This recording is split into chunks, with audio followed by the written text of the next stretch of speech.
کی زندگی آپ دیکھیں، وہ چاہے ابو بکر کی زندگی ہو، چاہے عمر فاروق اعظم کی زندگی ہو، چاہے عثمان غنی کی زندگی ہو، چاہے مولا علی کی زندگی ہو، یہ خلفائے راشدین، یہ صحابہ کرام جن کو رسول اللہ نے دنیا میں جنت کی گارنٹی دی ہے، فری میں نہیں دی ہے، فوکٹ میں نہیں دی ہے، فالتو میں نہیں دی ہے، بلا وجہ نہیں دی ہے، انہوں نے اسلام کی بقا کے لیے قربانیاں دی ہیں، انہوں نے تن من دھن سے رسول اللہ کا ساتھ دیا ہے، اور اپنے بال بچوں کی پرورش کے لیے، اپنے گھر کو چلانے کے لیے، اپنے پیٹ کی پیاس کو بجھانے کے لیے کسی صحابہ نے مزدوری کی ہے، کسی صحابہ نے کھیتی کی ہے، کسی صحابہ نے چٹائی سلائی کی ہے، کسی صحابہ نے ٹوپی سل کر کے اپنی زندگی کو گزارا۔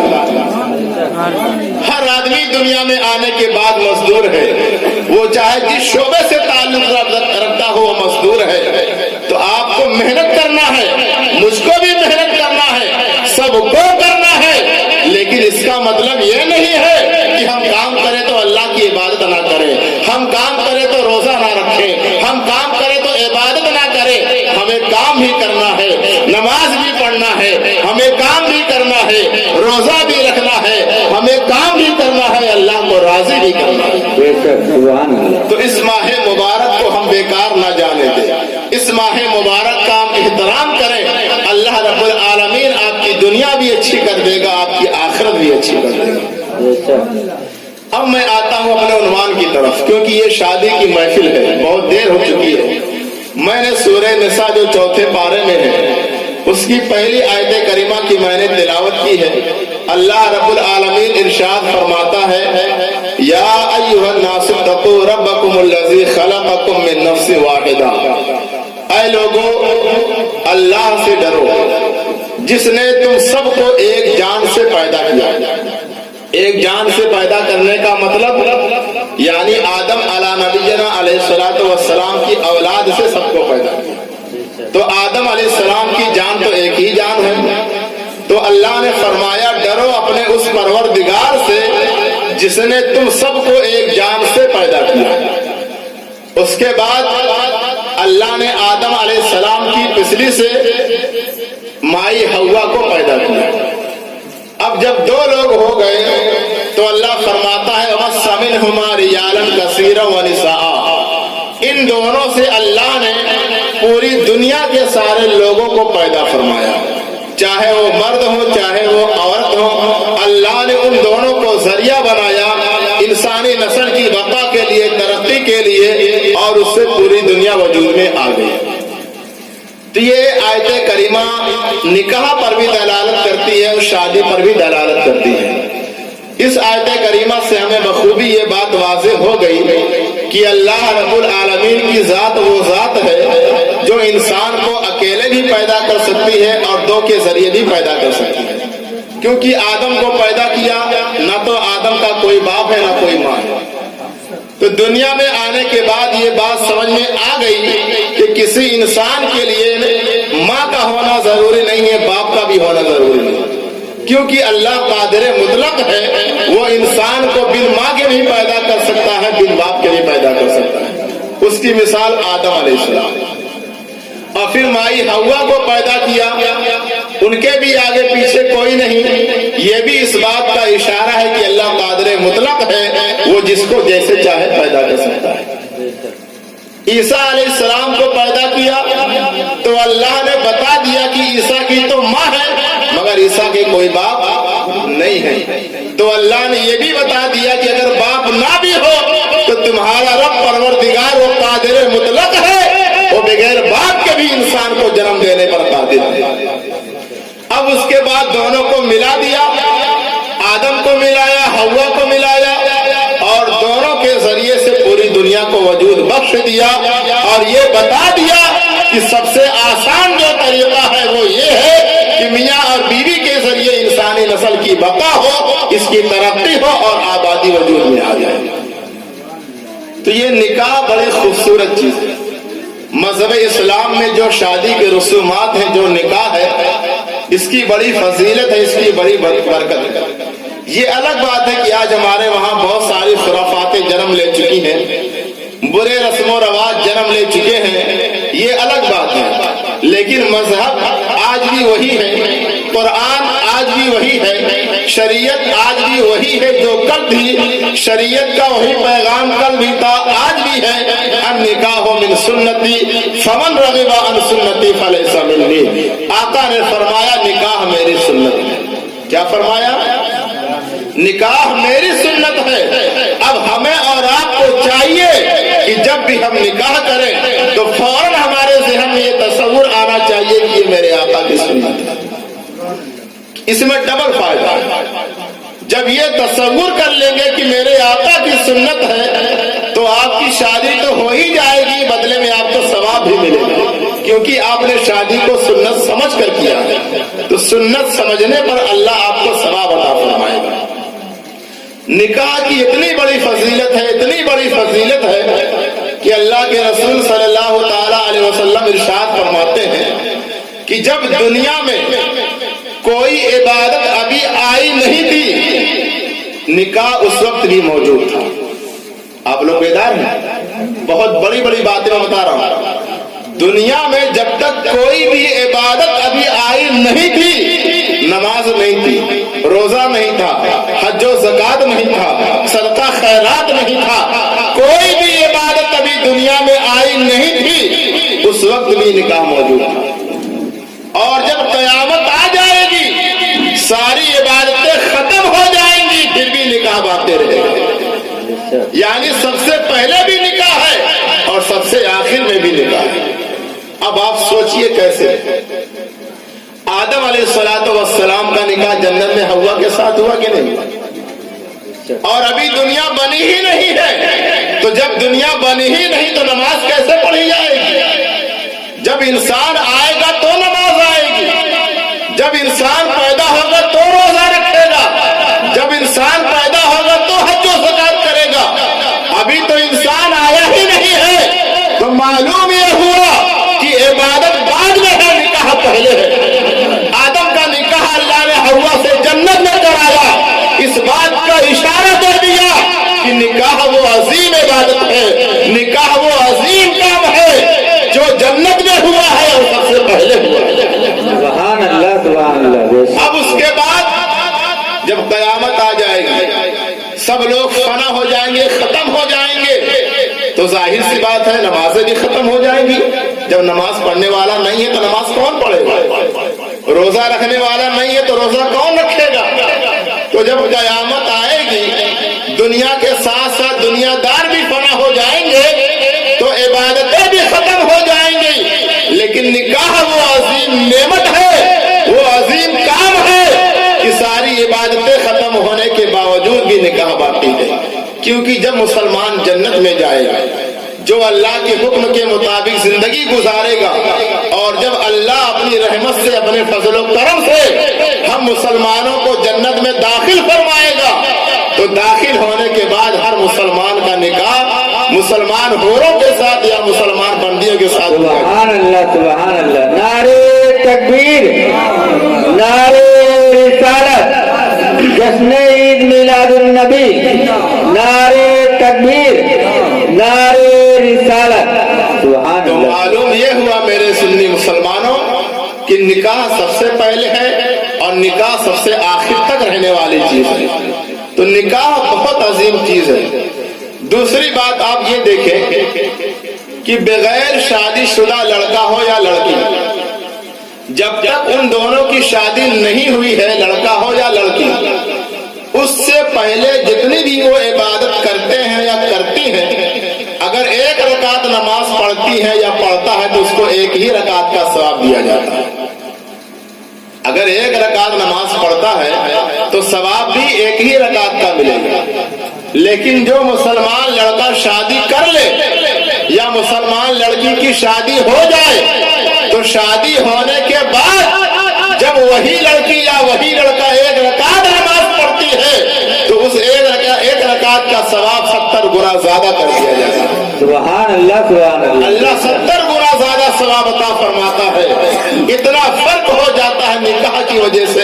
ہم نے نکاح کر لیا، اللہ نے ہمارے ثواب کو بڑھا دیا، ہمارے نام اعمال میں نیکیوں کا اضافہ ہونے لگا، ہم خوش نصیب ہیں کہ آقا نے ہمیں نکاح جیسی عظیم نعمت عطا فرمائی۔ بے شک، سبحان اللہ سبحان اللہ۔ نکاح بہت بڑی نعمت ہے۔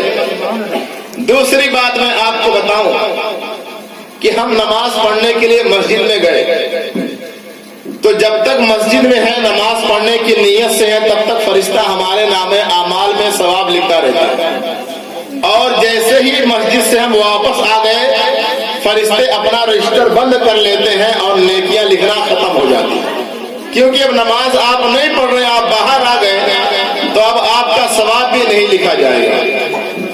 آپ روزہ رہیں گے، سحری آپ نے کھائی اور سحری کھانے کے بعد جب افطار کا وقت آئے گا تو چاہے 14 گھنٹے کا وقت ہو، 16 گھنٹے کا وقت ہو، اتنی دیر آپ نے روزہ رکھا تو اتنی دیر لگاتار فرشتہ آپ کے نام اعمال میں ثواب لکھتا رہتا ہے، اور جیسے ہی آپ نے افطار کر لیا فرشتہ کاپی بند کر دیتا ہے اور ثواب لکھنا ختم ہو جاتا ہے۔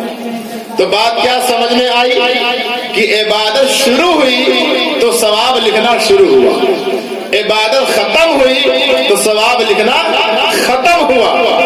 جب بھی ہم عبادت کریں گے تو فرشتہ ثواب لکھے گا، اور جیسے ہی عبادت ختم ہو جائے گی فرشتہ ثواب لکھنا بند کر دیتا ہے۔ لیکن نکاح اتنی عظیم نعمت ہے، اتنا عظیم کام ہے کہ ابھی دولہے اور دلہن نے قبول کیا ہے، جیسے ہی اپنی زبان سے یہ الفاظ نکالے ہیں کہ ہاں میں نے قبول کیا، ہاں میں نے قبول کیا، اس وقت سے لے کر جب تک میاں بیوی نکاح میں رہیں گے، چاہے وہ زندگی بھر رہیں گے تو فرشتے ان کے نام اعمال میں زندگی بھر ثواب ملتا رہتا ہے۔ سبحان اللہ سبحان اللہ، بے شک یہ بہت بڑی بات ہے میرے مسلمانوں، بہت بڑی بات ہے۔ نماز کا ثواب جب تک ہے جب تک ہم نماز میں ہیں، روزے کا ثواب تب تک ہے جب تک ہم روزے کی حالت میں ہیں، لیکن نکاح 5 منٹ کے لیے نہیں ہوتا، 24 گھنٹے کے لیے نہیں ہوتا، سال بھر کے لیے نہیں ہوتا، 10-12 سال کے لیے نہیں ہوتا، پوری زندگی نبھانے کی نیت سے ہوتا ہے۔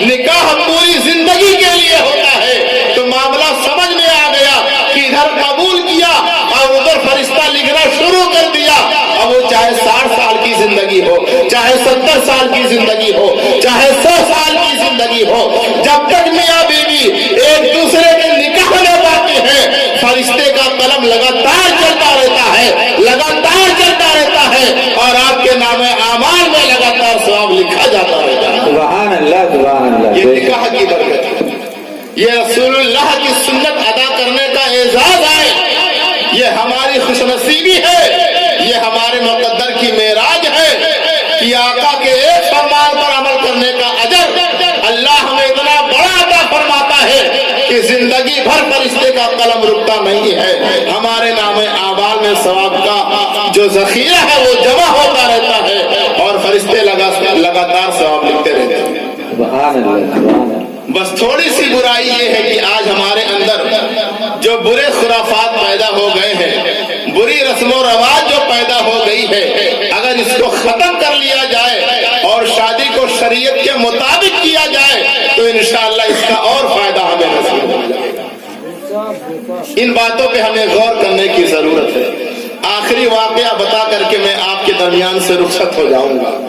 مولائے کائنات شیر خدا مشکل کشا رضی اللہ تعالی عنہ کی جب شادی کا وقت آیا، بی بی فاطمہ الزہرا رضی اللہ تعالی عنہ سے جو ہمارے اور آپ کے نبی کی صاحبزادی ہے، جو بیٹی ہے، جو جنتی عورتوں کی سردار ہے، جب ان کی شادی کا وقت آیا تو ابو بکر رضی اللہ تعالی عنہ آقا کی بارگاہ میں گئے، حجرے میں گئے، یا رسول اللہ صلی اللہ تعالی علیہ وسلم فاطمہ کا رشتہ کر دیجئے۔ آپ نے ان کو منع کر دیا کہ ابھی جاؤ بعد میں آنا۔